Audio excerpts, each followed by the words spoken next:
ஆண்டவரும் இரட்சகருமாகிய இயேசு கிறிஸ்துவின் விலையேறப்பட்ட நாமத்தினாலே உங்கள் யாவருக்கும் என் அன்பின் ஸ்தோத்திரத்தை இந்த காலை வேளையில உங்களுக்கு தெரியப்படுத்துகிறேன். பரிசுத்த லூக்கா எழுதின சுவிசேஷம் 13ஆம் அதிகாரம் 16வது வசனத்திலே வர வாசிக்கிறோம்.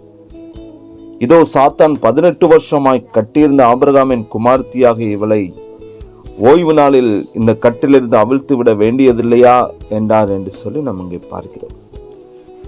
கிறிஸ்துவுக்குள் அன்பான தேவனுடைய பிள்ளைகளை, பரிசுத்த வேதாகமத்தில் நான் பார்க்கின்றதான பொழுது ஆண்டவராக இயேசு கிறிஸ்து செய்ததான அநேக அதிசயங்களையும் அற்புதங்களையும் குறித்து சுவிசேஷ பாகங்களே நாம் வாசிக்கின்றோம். இங்கே நாம் வாசித்து கேட்ட வேத பகுதிக்குள்ளாய் கடந்து வருகிறதான பொழுது இந்த 13ஆம் அதிகாரத்திலே ஒரு தாயை குறித்து பார்க்கிறோம். இவர்கள் எவ்வளவேனும் நிமிரக்கூடாத முடியாமல் ஒரு கூனியாக காணப்பட்டார்கள். ஆனால் தேவாலயத்திற்கு இயேசு வந்த பொழுது அவர்களை ஒரே நிமிடத்தில் நிமிர்ந்திருக்கும்படியாக ஆண்டவராக இயேசு கிறிஸ்து அதிசயங்களையும் அற்புதங்களையும் செய்தார்.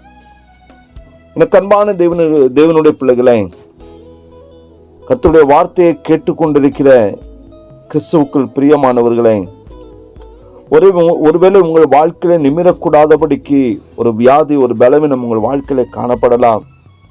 கடன் தொல்லை நிமித்தமாக மிக வேதனையோடும் துக்கத்தோடும் கூட காணப்படலாம். அல்லது குழந்தை பாக்கியம் இல்லாமல் மிகவும் தலை நிமிர்ந்து நடக்க முடியாமல் பலவிதமான துன்பத்துக்குள்ளாக, நிந்தைக்குள்ளாக, அவமானத்துக்குள்ளாக ஒருவேளை நீங்கள் காணப்படலாம். நீங்கள் ஏதோ ஒரு காரணமாக நிமிரக்கூட முடியாதபடிக்கு காணப்படுகிறீர்களா? இயேசு உங்கள் வாழ்க்கையில விடுதலை செய்வதற்கு உங்களோடு கூட காணப்படுகிறார். நீங்கள் அவருடைய திருப்பாதத்திலே கடந்து வாருங்கள். நிச்சயமாய் கர்த்தர் அதிசயங்களையும் அற்புதங்களையும் செய்ய அவர் வல்லமுள்ள தேவனாய் காணப்படுகிறார். 13ஆம் அதிகாரம் 12வது வசனத்தில் வாசிக்கிறதான பொழுது, இயேசு அவளை கண்டு தம்மிடத்தில் அழைத்து, ஸ்ரீயே, உன் பலவீனத்தினின்று விடுதலையாக்கப்பட்டாய் என்று சொல்லி அவள் மேல் தமது கைகளை வைத்தார். உடனே அவள் நிமிர்ந்து தேவனை மகிமைப்படுத்தினாள் என்று சொல்லி பார்க்கிறோம். பிசாசானவன் பலவிதமான கெட்டுகளால் ஜனங்களை கட்டி வைத்திருக்கிறான். அதனால் ஜனங்கள் அதிலிருந்து விடுதலை பெற முடியாதபடி மிகவும் துன்பத்திலும் துயரத்திலும் பலவிதமான வியாதிகளிலும் தங்கள் வாழ்க்கையை மிகவும் வேதனையோடும் துன்பத்தோடு கூட கடந்து சென்று கொண்டிருக்கிறார்கள். வார்த்தையை கேட்டுக்கொண்டிருக்கிற தேவனுடைய பிள்ளைகளுக்கு பரிசுத்த ஆவியானவர் காலை வேளையில் சொல்லுகிற காரியம், உங்கள் வாழ்க்கையிலே எப்பேற்பட்ட கட்டுகளாக இருந்தாலும், ஒருவேளை அது பாவக்கட்டாக காணப்படலாம், வியாதியின் கட்டாக இருக்கலாம், சரீரத்திலே கொண்டு வருகிற பலவிதமான பலவீனத்தின் கட்டுகளாய் காணப்படலாம். பேர்பட்ட கட்டுகளானாலும், ஒருவேளை நீங்கள் யாராக காணப்பட்டாலும், எந்த மதத்தை சார்ந்தவர்களாக காணப்பட்டாலும், இயேசு உங்களை விடுதலையாக்க வல்லமுள்ள தேவன். அவர் இலவசமாக விடுதலை தருவதற்கு அது வல்லமுள்ள தேவனாய் காணப்படுகிறார். நீங்கள் செய்ய வேண்டியது ஒன்றே ஒன்றுதான், அவருடைய திருப்பாதத்திலே கடந்து வந்து உங்களை அர்ப்பணியுங்கள். இயேசுவே என்று சொல்லி கூப்பிடுங்கள். இயேசுவே என்னை விடுதலையாக்கும் என்று சொல்லுங்கள். நிச்சயமாக கர்த்தர் உங்கள் வாழ்க்கையிலே விடுதலை கொடுப்பார். விசுவாசியுங்கள். விடுதலை பெற்றவர்களாய் கர்த்தரை மகிமைப்படுத்துங்கள். ஜெபிக்கலாமா?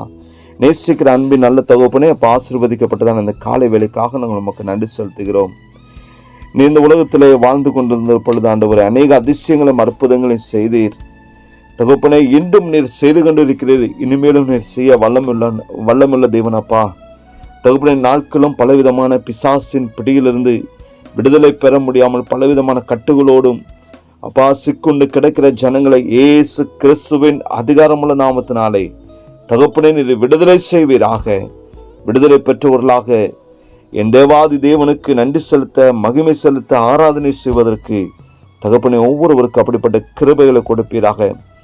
அது ஒருவேளை பாவக்கட்டாக இருக்கலாம், வியாதியின் கட்டாக இருக்கலாம், அல்லது தங்கள் வாழ்க்கையிலே ஏதோ ஒரு காரியத்தை நிமித்தமாய் கட்டப்பட்டவர்களாய் காணப்படலாம். ஆண்டவரே, எப்பேற்பட்ட பிடியில் இருந்தாலும் இயேசு கிறிஸ்துவின் அதிகாரமுள்ள நாமத்தினாலே நீர் விடுதலை செய்வீராக.